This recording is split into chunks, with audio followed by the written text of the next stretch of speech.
Hello, everyone. Thank you for joining us for our three-part series, Generative AI, What It Is and What It Is Not. We'll be getting started with this really awesome conversation in about a minute or two. So welcome.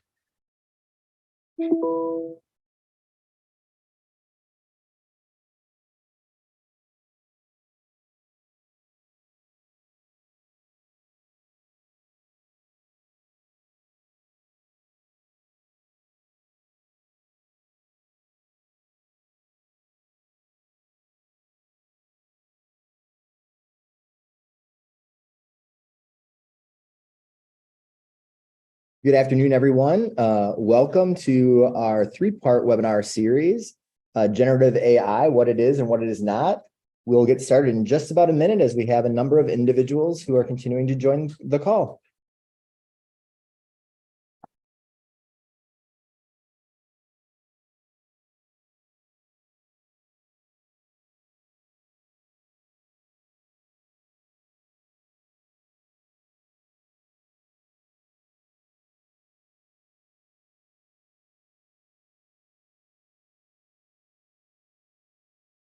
Well, good afternoon, everybody. I'm David Schuler. I have the honor of serving as Executive Director of AASA, the School Superintendents Association. And I'm very, very thrilled to have the opportunity to facilitate this three-part series on AI, what it is and what it is not. We're putting this together in partnership with ISTE, ASCD, Digital Promise, COSINT, and Collegiate Edunation. And the collaborative is meant to demystify generative artificial intelligence, build understanding of possible uses for educators. Today, our topic is adding AI to educators' toolkits. And our guiding questions, essential questions, are what are the uses of AI for educators? What should leaders be thinking about as they go into the summer? What information is needed for policy, protocols, and practices over the summer? How do we prepare our teachers and students for using AI as a tool? Should AI impact summer professional learning? And if so, how? And what are some trusted resources that educators can use? I'm very, very honored today to be able to welcome as part of our conversation, Jeremy Rochelle, Executive Director of Learning Science Research at Digital Promise, Kim Alexander, CEO of Collegiate Edunation, and Rachel McLean, Chief of Staff for Collegiate Edunation. So Jeremy, as we start with you, let me just offer a little background. Jeremy applies learning science theories and methods to understand how, when, and why technology can enable improved teaching and learning. He's nationally and internationally recognized for groundbreaking research in computer-supported collaborative learning. His 25 years of research experience have led to over 125 publications and 9 patents, resulting in 15,000 citations to his contributions. Jeremy has a long-standing role as associate editor for the Journal of the Learning Sciences and leads a large community of National Science Foundation-funded projects in the area of cyber learning. Jeremy, I'm going to turn it over to you.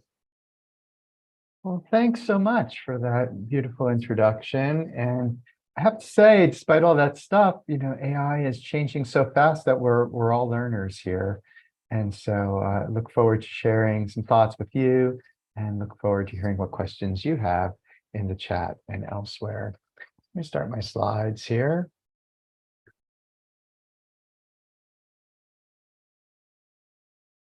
There we go. And I realize it's coming up. Give me 1 second because I'm going to be looking off to the side. If I leave the slides there, and you'll all think I'm rather strange. So let's move it here. There we go. I think it'll look better. Okay, so yeah, I'm going to be sharing some work I've done about AI, hopefully inform you, learn from you. It's based on work I've done under a National Science Foundation project. Here's an opening thought for us all, going back to Greek myths. Pandora was presented with a box, and she didn't know what was inside, and she opened the box, and unfortunately, hope remains in the box. But what escaped was everything bad and evil and unhappy. And so I think we're in a moment like that. Like, we're seeing this box. We're not quite sure what's inside of it. We want hope to be what's inside of it. And we have to be concerned about other things as well. I also want to recognize that you as attendees are coming to this conversation today relating to AI in different ways. Some of you are really excited to move forward. You want to open the box, you want to get going, put things into practice. Others are, "Well, I just want to learn more about AI. I'm not so sure yet." And I think a good number of you are probably like, "I have my strategy, I have my goals, I know where I want to take my district, my schools, my educators. And is this going to help me get there? Or is this a distraction from my essential work?" Well, we won't answer all that today, but I just want to acknowledge that there's people coming into the conversation from lots of different angles. And I want to share with you a little bit how educators are feeling about AI. So yesterday we had the pleasure of sharing a report that I'll talk about shortly with a webinar audience of about 1,200 educators. And in part of that conversation yesterday, we asked them to contribute words for the emotion they were feeling about AI. And it made this word cloud for us. And I thought it was fascinating how the word cloud came up. And it does seem true that this is how educators are responding today. There is excitement out there, there's energy. Educators, I think, came out of the pandemic, and some of them were not so excited about technology at all. It wasn't necessarily a great experience, but they're excited now. They're curious, but they're also cautious. So I like how the excitement has curious on one side of it and has cautious on the other side of it. And you'll see a mix of hopeful words here, and you'll see the range of how people are feeling: uncertain, overwhelmed, empowered, worried about misuse, anxious, worried about hype. So I think this is, as you as educational leaders are talking to your constituents, it's good to keep this range of emotions in mind, and that people are feeling excited and optimistic in some ways, but worried about risks in other ways. A nice little resource at the bottom. This is a Walton Family Foundation report that documented some of this range of emotions. I also wanted to offer just a little bit about who I am. I know, Dave, you provided a lot, so I won't dwell on this. But I had the good fortune to study AI in education around 1985 or so. I was an undergraduate in computer science at MIT. And so this is a conversation, it feels really new, AI in education. But the first research papers about AI in education were from 1970. So it's actually been talked about and studied for 50 years. There's journals out there titled AI in Education. There are conferences. There are people who have the title, their professor title. So a lot's been going on. Of course, also generative AI is pretty new. But then I decided I was more interested in people than computers. So I went into the learning sciences to really study how people learn. And presently, and more recently, I'm going fast here, I lead a hub for researchers who are separately funded by grants from the National Science Foundation. And we noticed, I've run that hub for about 10 years, and we noticed about 4 to 5 years ago, AI was just starting to take off in the work people were doing. So we knew something was coming because we could just see the shift to everyone focusing on AI. And I want to share a resource with you that Circles has a component called Educator Circles, where we work with practitioners.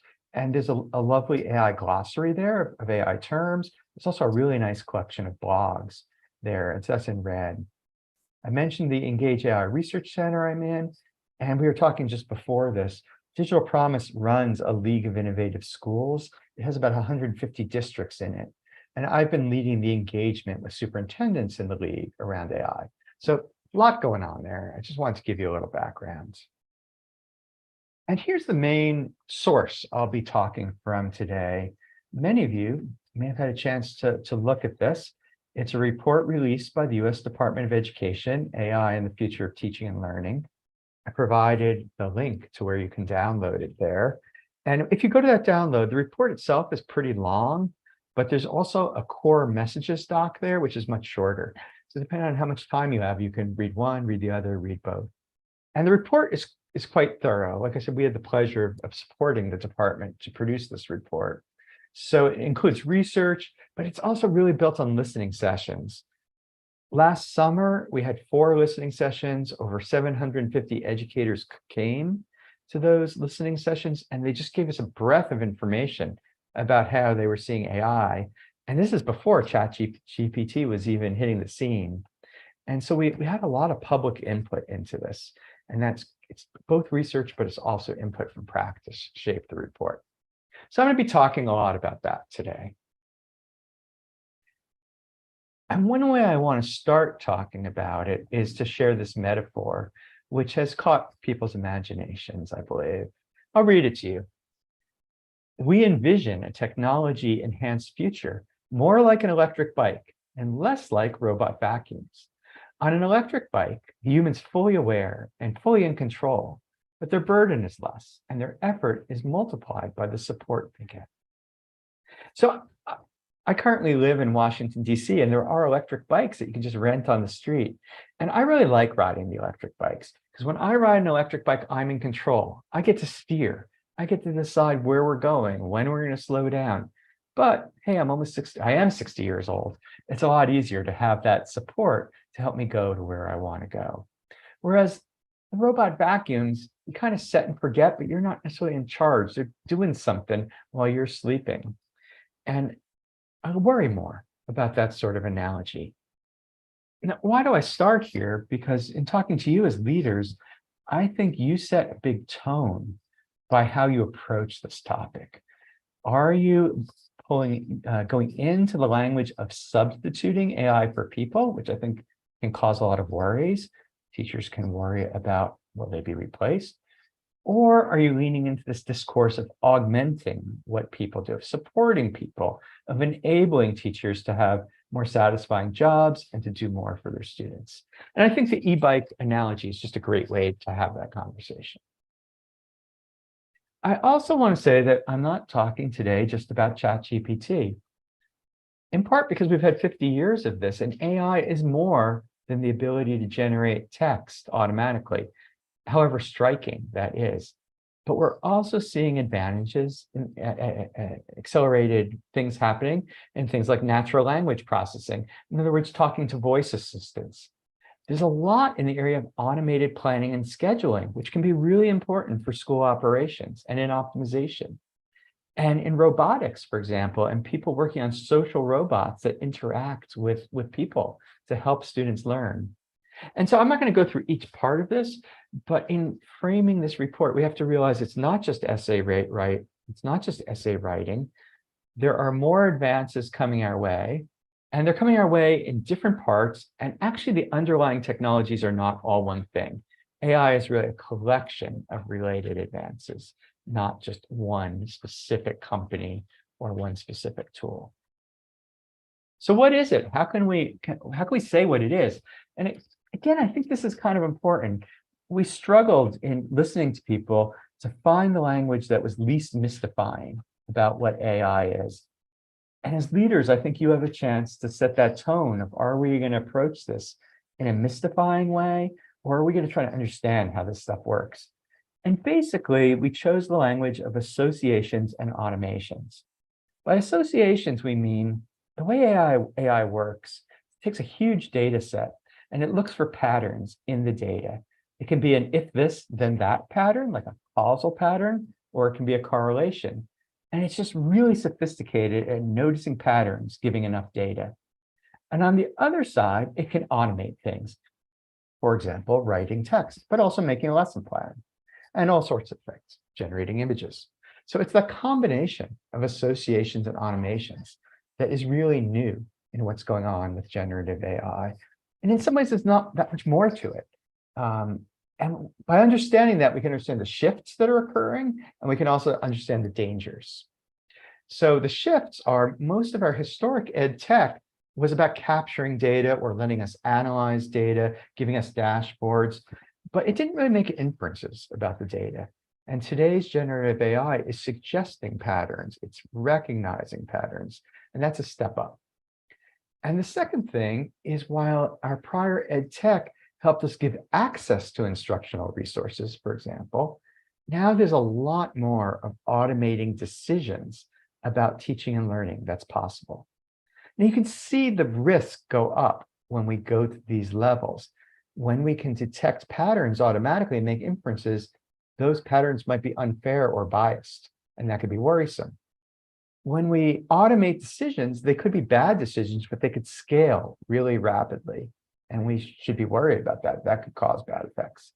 And there's this huge feeling of acceleration as this is occurring. And that's sort of the mix we're in right now. So associations and automations as a way to think about what AI really is. By the way, when you use ChatGPT, that's what's going on. It has statistical data about what words follow what other words in enormous data sets, and it's automating how to write a next word given the prior words. It's a little more complicated than that, but really, it's just really using statistics about huge data sets of text in order to do what it does. Let me go to the next slide here. This is a slide that might be helpful in thinking about some of the things that are newly possible. For example, shifts in how we provide input from typing to speaking. We can draw. Machine learning can analyze images and videos. And we're shifting in the way we process data from just displaying information, sequencing learning activities, to making plans and providing assistance. We're supporting conversations, not just providing canned text or images or showing a video, maybe synthesizing videos. You can go into more detail with this in the report, so I won't go for too long. But what generative AI is really doing is it's letting us go from putting stuff that already exists in a specific order, deciding when to present it, that's more the old personalized technology, actually creating new images, new experiences, new code that didn't exist before. That's the big difference. So given all that, what are the priority educational opportunities? I think this is a thing that I've heard asked a lot, like there's so much here, but what should we be really focusing on? And I think we need to focus on our educational goals. It's what we need to focus on.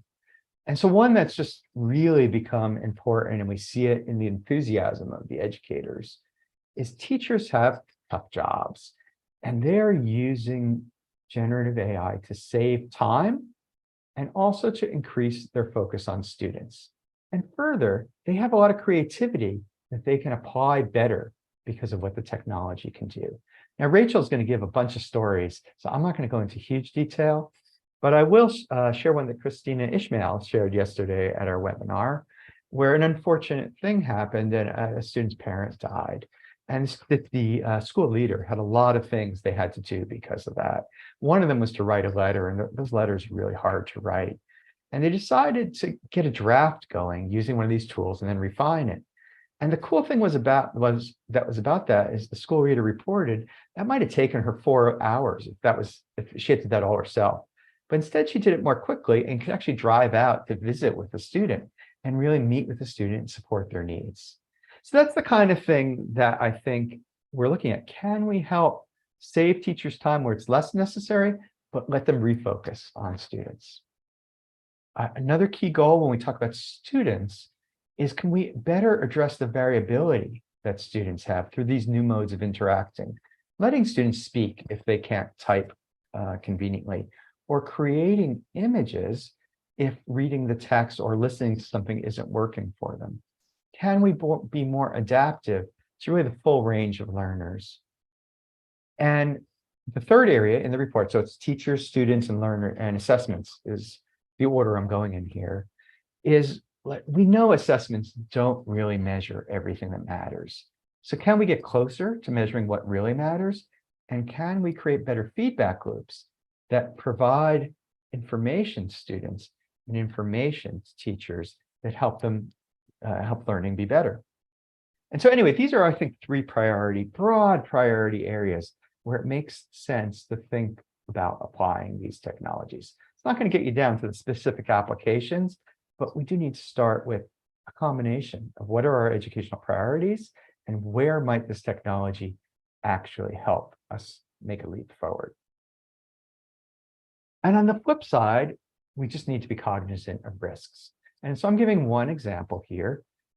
We can be, in fact, some schools are providing voice assistance to teachers, or maybe teachers are using something like ChatGPT to write lesson plans or do other things. Well, when that happens, in order to provide really customized assistance, the teachers or others are going to be putting in data that's personal to them or local to their circumstance. And so that technology is acquiring more personal data. And that can lead to teacher surveillance. And so there's this trade-off between, do we want to have really customized assistance? We're going to provide lots of personal data, but we're going to risk just teacher surveillance, or we're going to provide very little. And these are just going to be hard things to decide on and manage. I'm going to zoom out more generally to this document, which was produced by the White House Office of Science and Technology, which describes the risks of AI using 5 categories. And I think it's really helpful because like 5 is a number, but fits on one hand. So we can keep in mind 5 things. And what I really want to call attention to here is, as leaders, you are used to the middle one, for sure. You know that ed tech can create data privacy and security concerns, and we need to protect our students, our teachers, our communities from the risks of data privacy, data loss, et cetera. But there's 4 other things on this page. The first one, of course, super important, AI ought to be safe. It shouldn't cause harm. How could it cause harm? Well, if a student puts something in and they get back something really inappropriate, that could be harmful. And it should be effective. Well, in any ed tech, we want to have research that establishes efficacy, that it really works, that it improves learning. And AI is pretty new, so we don't have a lot of that data yet. So those are things we need to start thinking about, is how do we get that? Second one talks about bias, that when we automate decisions, it could discriminate against some groups of students, perhaps unintentionally or unexpectedly. But we have to be on the lookout for bias creeping in to those patterns or those automations that I was talking about earlier. The fourth one is AI shouldn't be used with people invisibly. They should know AI is being used in a decision-making system and how it might affect them. Transparency. And the fifth one, really core, is we don't want to fully automate educational processes. There should be a way at some point say, this isn't working. I want to opt out. I want to talk to a teacher. I want to talk to a school leader. I need to interact with a person. Now, I bring up the AI Bill of Rights because this is a little abstract. It can apply to any area of AI, but I think you can start to use this. You can turn it into questions that you can ask to vendors as they come to you with products, or to your teachers or to your communities as they want to use particular tools. You could ask them as like, well, what do we know about its safety and effectiveness? Are we disclosing how we're using it? If we use it, are we delegating all control, or are we making sure a human is in the loop? That's a concept I'll come back to later. Great document for a starting point. A lot to do, I think, as a general document. A lot to do to elaborate it to best serve education. Okay, and I mentioned human in the loop. This is a key recommendation of the report. The idea is much of this use of AI has the nature of noticing a pattern, recommending an action, noticing a pattern, recommending an action. And we want people to be in the loop of those things. So in this diagram, you see always center teachers, and it documents 3 kinds of loops. There may be some support for learning that's while you're doing teaching, like helping a teacher automatically queue up a resource they want to show, or suggesting a next problem that students ought to work on. There's a lot of use of AI right now where teachers are starting to prepare for teaching, for example, making lesson plans. And there's some on reflecting on teaching, where AI tools are helping teachers listen to recordings of their own class sessions and notice things about the classroom discourse they might want to improve. And as the broadest cycles of the loop is, how do we design these tools? How do we decide which ones we're going to use? How do we evaluate them and decide how they need to be improved?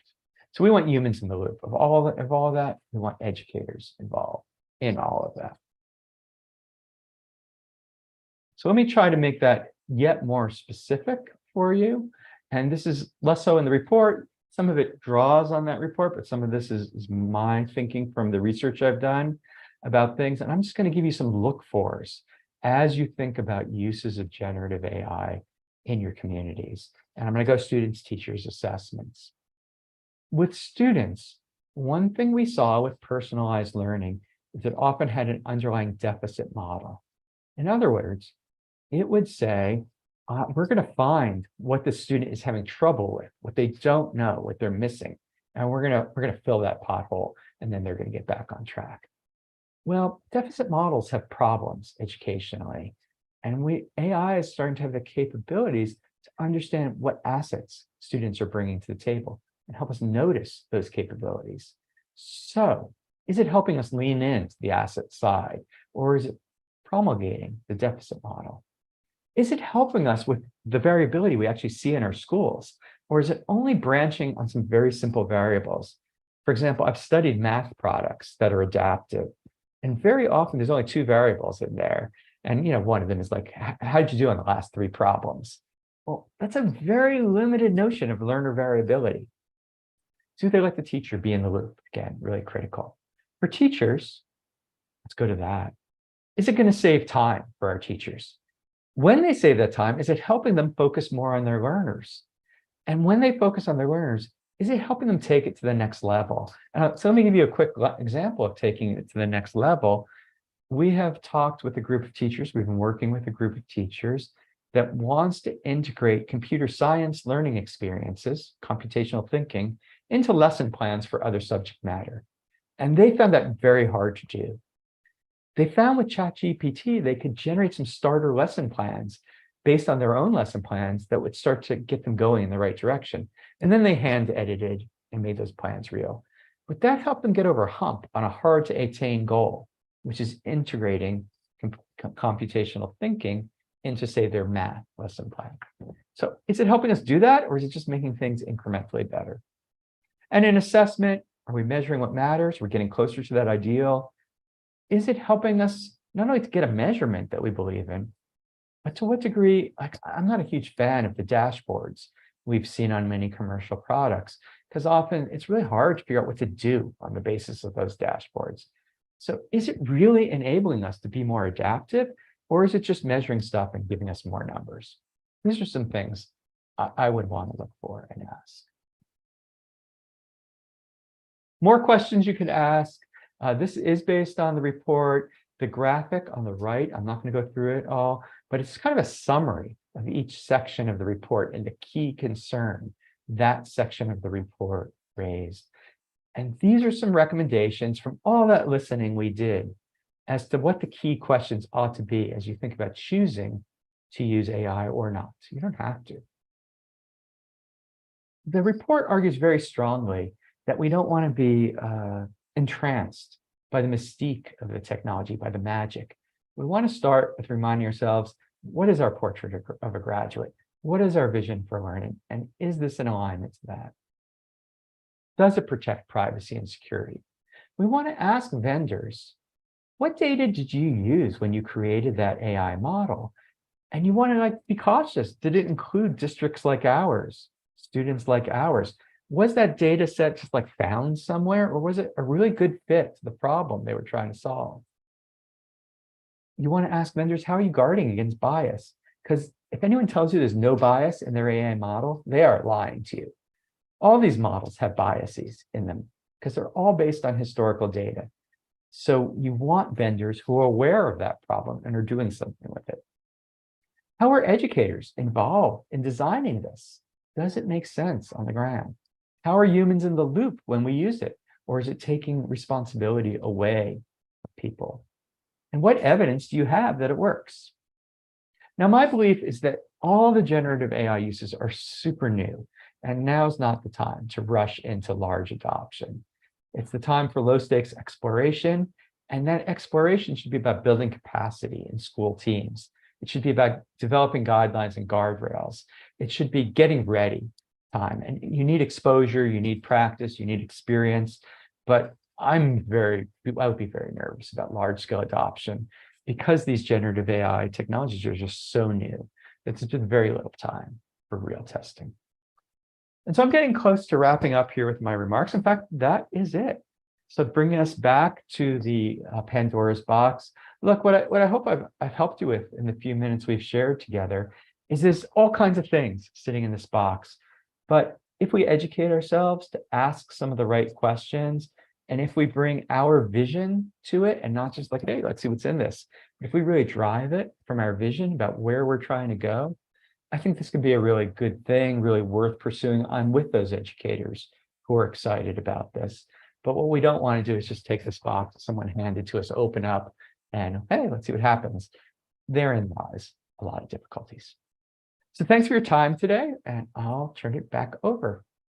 Thank you, Jeremy. I think your message was just spot on. And I think, I loved how you wrapped up. I think we have to be in a spot where we're not afraid, but we're also not reckless in moving forward in the work, and that we have to provide time and grace for our team members to explore and play around and discover, as we continue to learn a little bit more, because the potential is definitely there for good and for bad, I would respectfully suggest, but, as we really think about the importance of refining how we define the inputs that we put into whatever the AI that we're doing. I heard somebody speak a couple of weeks ago that we need to create input engineers now for our learners and our teachers, to ensure that, what they're putting, because everything they're putting in is driving that additional, discovery work by the AI and creating new systems and new answers and new results. And so I really enjoyed that, your presentation. I thought it was great. Thanks. Well, let's move and pivot to two more incredible colleagues of ours, Kim Alexander, the CEO of Collegiate EduNation, and Rachel McLean, Chief of Staff for Collegiate EduNation. Kim, I'll turn it over to you. Well, thank you, David.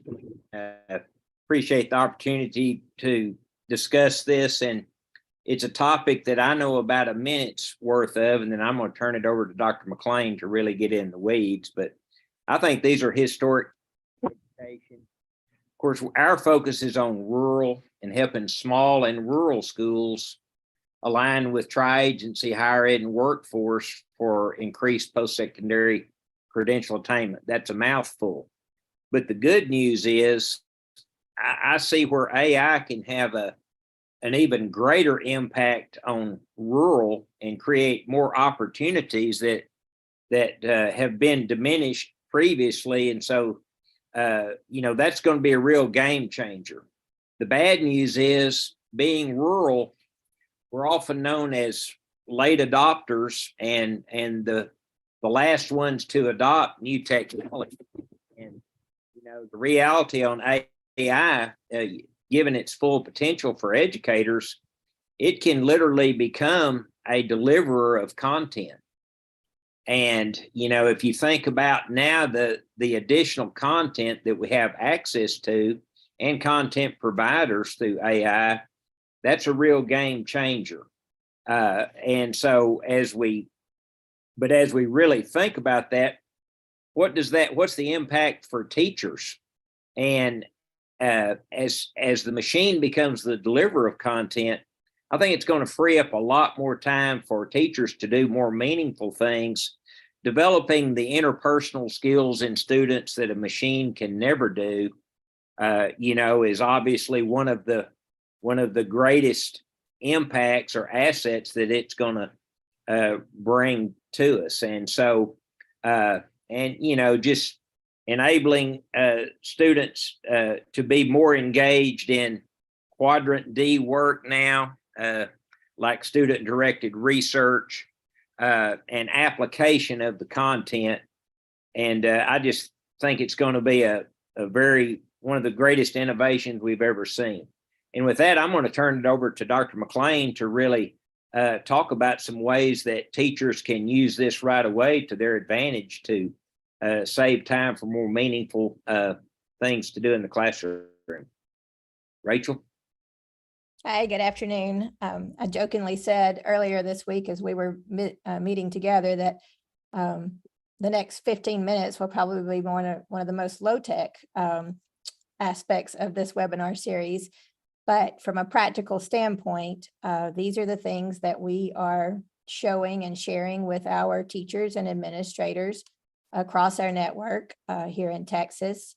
And, from a rural perspective, like Dr. Alexander said, there are a lot of questions and concerns. And so we're just going to go through some examples that we've been sharing and have really resonated with our educators, and seeing the potential of how this could be used in the classroom. First of all, I'll say that there's a lot of fear, just like we discussed earlier in this presentation, but we've been using AI type presentation or platforms for a while for things like personalized learning and tutoring support. And so there's the fear that is there could be alleviated a little bit by realizing, hey, we're already engaged with some of these platforms. So like personalized learning, your Dreambox Learning is an example of one of many top programs. It's an adaptive K-8 math program that is used in a lot of schools that provides that customized learning experience for students. And so teachers are able to differentiate in the classroom easier than years past. And so students are following their own individual path on that learning process. And so that's a good example that's already in place in a lot of our schools.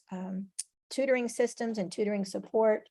Amira is a great example of a reading tutorial program where students literally read verbally to the platform, and the platform records and provides personalized reports back to the teacher as far as the student's ability.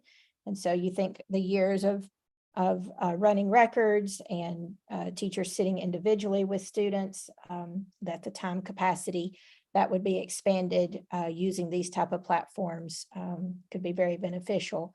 And again, everything I'm saying is not to replace the human interaction with teachers, but to really give a lot of support and time building capacity.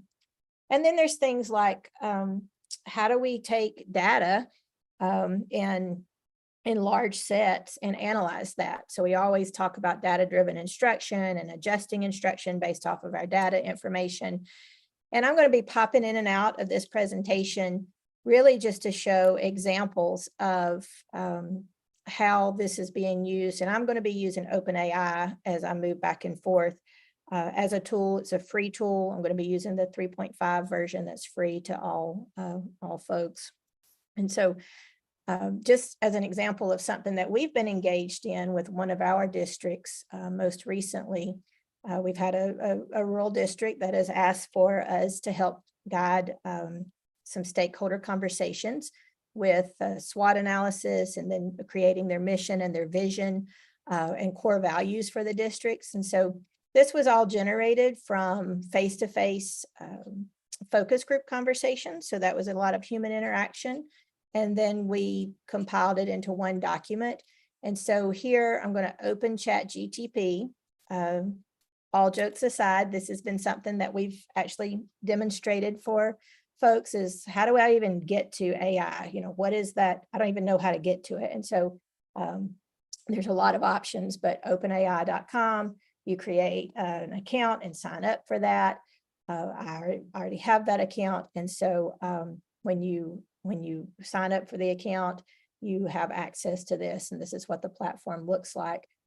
Because I pay for an account, I have this GPT-4 option, but GPT 3.5 is the free version.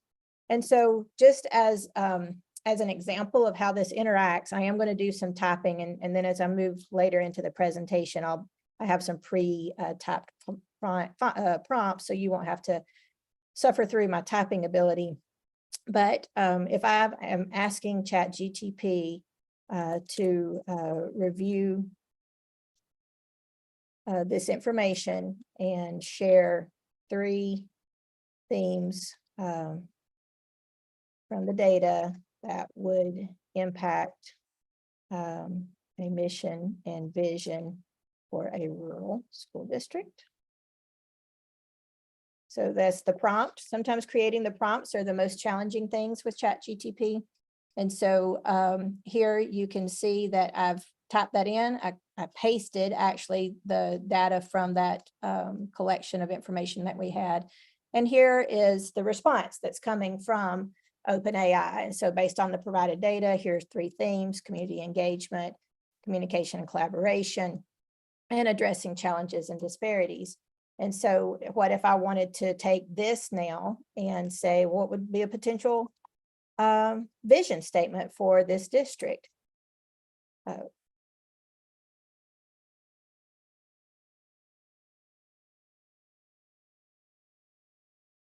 And so here would be a vision statement that would spit out. We all know vision statements need to be future focused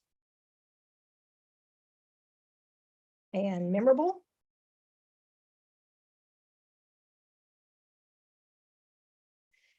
And so there, it's asking me just, here it is, empowering real minds, expanding boundless futures. And so if I liked that as a potential vision statement that I could share back out with the stakeholders, this might be one of many. I can always regenerate the response. But what if I wanted to have a mission statement that was aligned to that as well?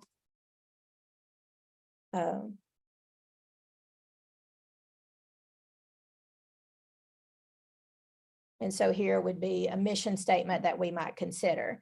So this has been an ongoing process with our school districts that we've been supporting with this work. We've had 4 meetings where we've been discussing and we've been crafting these mission and vision statements with stakeholders. If we wanted to bring some ideas back to the table as opposed to some of that collaborative processes just from a time's sake, then this would be a tool that we could use to do that. So that is just an example of the power of what could be done. And then you can see from my actual prompt design, it's very much so a conversation between myself and the tool. And I do a lot of conversational type conversation. Early on, I was trying to do more technical prompt designs. And so now, more conversational, but I can craft what I want to say out of that and keep pushing towards the answer that I'm looking for. Some other things that are really time savers for teachers, automated grading processes, designing school schedules. As mentioned earlier, there's tools that can be used to enhance that, but OpenAI can also give some ability to do that, editing documents, generating emails and newsletters, all the things that kind of eat up time but are critical for community engagement and parent engagement. These are all tools that teachers can use. And so I'm going to hop back out of this deck, and I do have some pre-designed questions. So you won't have to watch through my typing ability.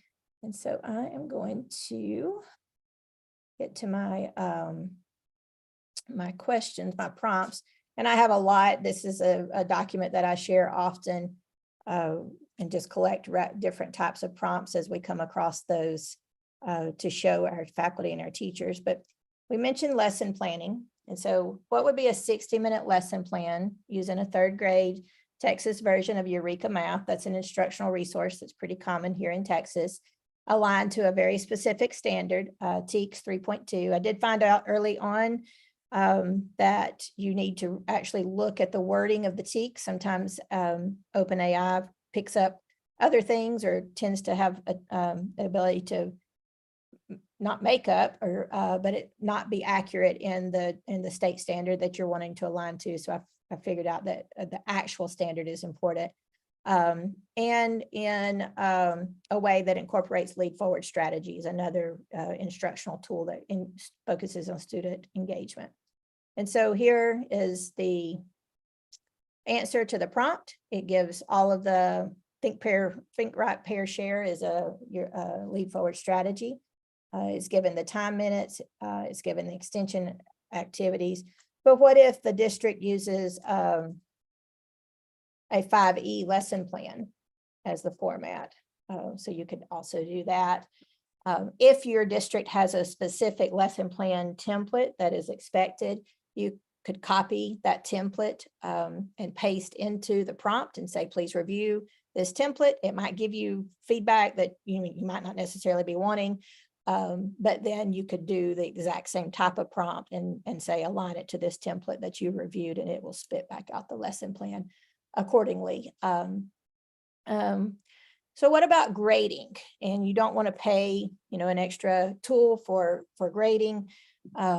This is, again, a way that you can navigate through using this free resource. So here I'm going to ask it to design a rubric for, viewpoint American soldier to German soldier on D-Day, and put it on a 100-point scale. And so here it is generating, I have seen it do some of what you're seeing right there. And I'm sure someone more technical would know what is happening with it when it's doing that. You're seeing some of the code that's happening behind it. But when that happens, I typically just ask it to regenerate its response, and it will provide the resources for the rubric. And so this is generating a very text-heavy rubric. And so what I would like to want it to do is to, if I wanted to be able to say, hey, I want to be able to see this in a chart, like a typical rubric. And so here, this is able to do that. And so now I have a rubric that is based off a 100-point scale. It's looking at different things. I could have specified some of those indicators that I wanted it to do, but however, that's the rubric that we're going to use to generate for this grading. And so let's say this is your student essay that is now a student has submitted.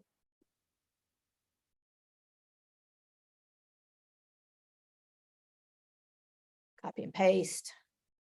So it's going to generate off of that rubric.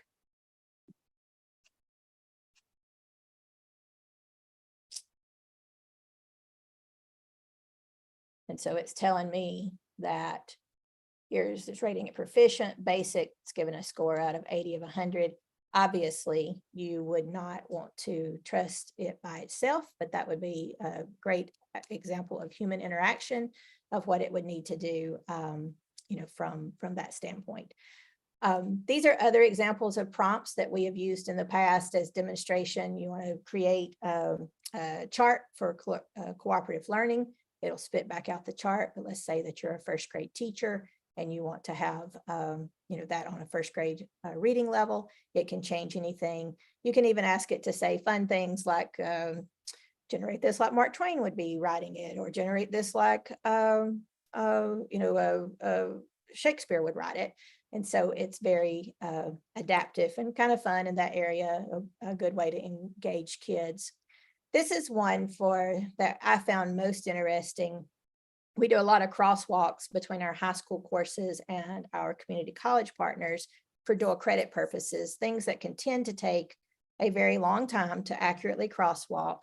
And so if I want to design a crosswalk or create a crosswalk between a Texas high school program of study and a dual credit courses offered at South Plains College. That's one of our community college partners here in Texas. And so what would normally take quite a bit of time is able to generate a crosswalk here describing the courses, and then aligning it to the high school level. Again, that human interaction is critical there, but it gives you a very good starting point to be able to intervene. We've used it to generate behavior improvement plans, IEP goals to help with social studies, to help with special populations. But I wanted to get into just a couple of kind of case study examples of some of the things that we've been able to do that would take a lot of time, both from our level at Collegiate Education as the network support, and then as a district level. And so one of the things that we do, and we want to support all of our schools to do, is age appropriate research. Starts in 3rd grade, goes all the way through high school, but we want that to be data driven. And so this is a report that I have out of a data set from a school and it's their 5th grade science scores. And so if I wanted to basically design a research study based off of the data that is copied, or that I have just copied from the report, the STAR report coming out of the district, I could just simply say, analyze that data that now has been, that it's reviewing. And so it's processing that, but I want to be able to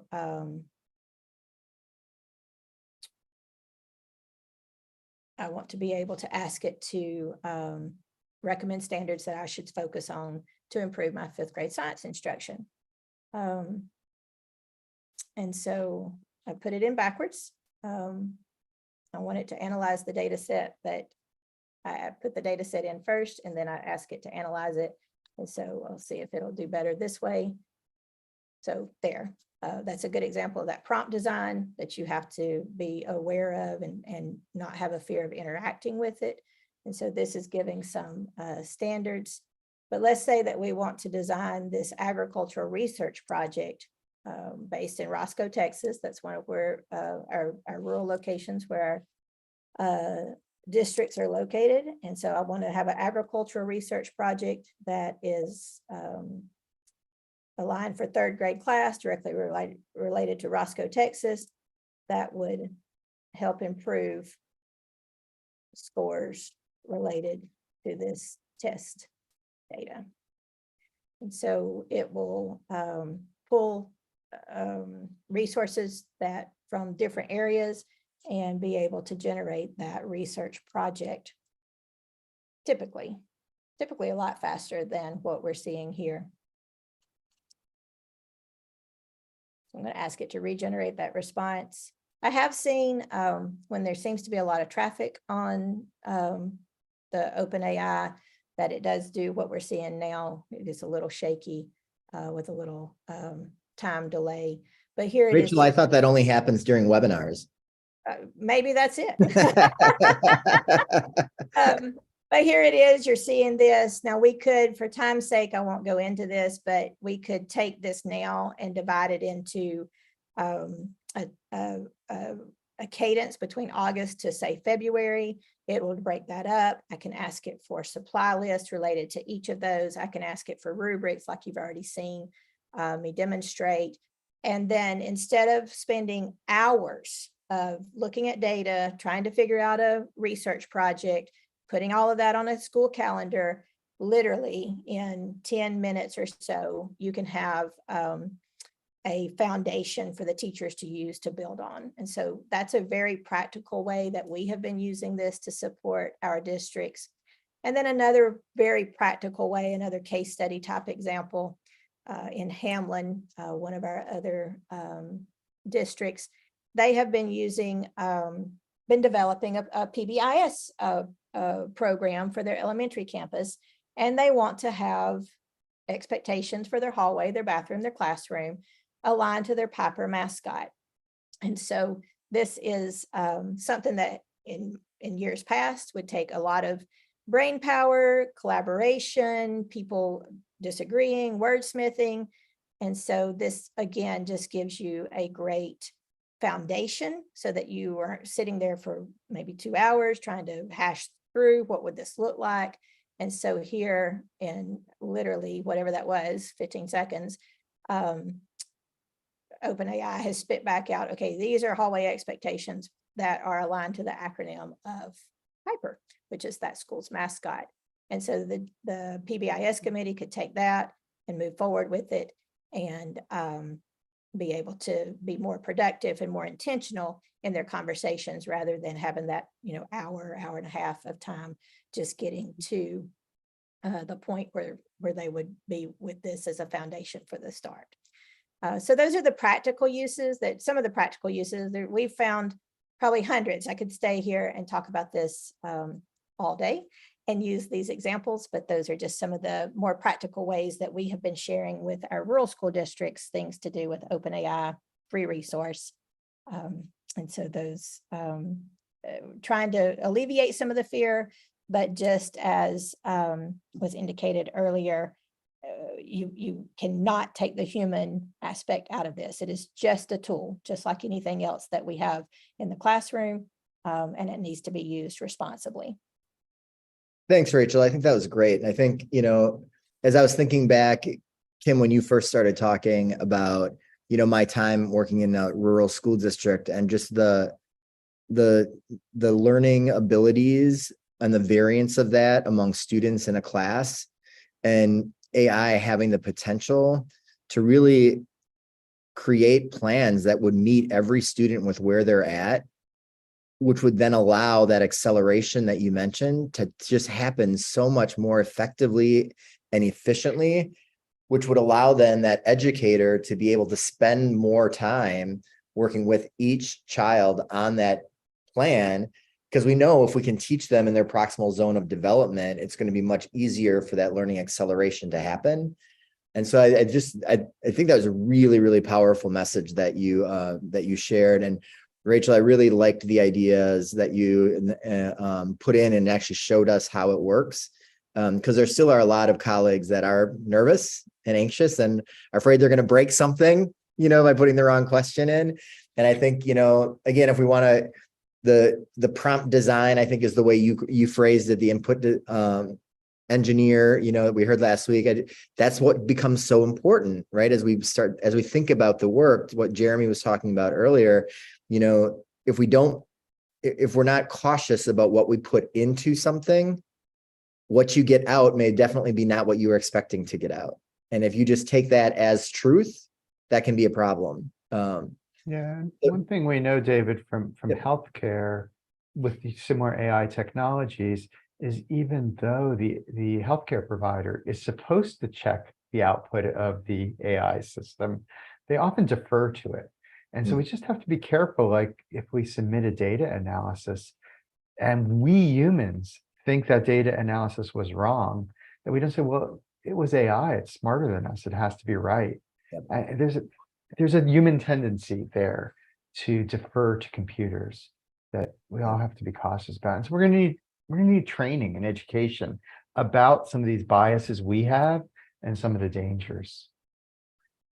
And oftentimes our early adopters, this is my perspective, so you three can push back on me, but sometimes our early adopters aren't always the most skeptic about the data they receive.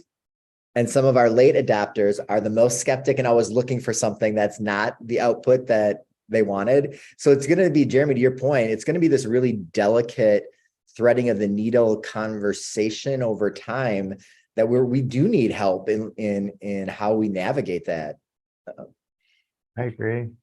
And we need to focus on low stakes opportunities to explore these things before it gets real serious, because the way we're all going to learn is by experimenting, getting some things wrong, finding out the difficulties, and making guidance, making guardrails to prevent it from happening again.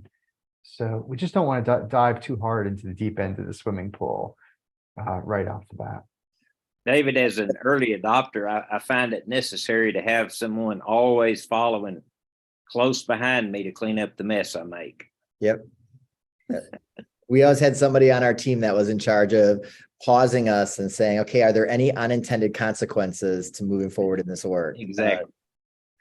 Well, I want to thank all three of you, Jeremy, Kim, Rachel. I thought it was a wonderful last hour. What a great way to wrap up our three-part webinar series, AASA in conjunction with ISTE and ASCD, Digital Promise, COSIN, and Collegiate Edunation. I think it was very informative. I'm really fired up about what the future holds. I'd like to thank our AASA team for doing all the behind-the-scenes work to make this webinar series so successful. Specifically Guyan, Julie, Adina, and Dr. Valerie Truesdale, our Senior Executive Assistant Director. So thank you all. Have a great day. And I look forward to coming back in the future and doing a follow-up call with everybody and see where we're at. So thanks, everybody. Be well. Thank y'all.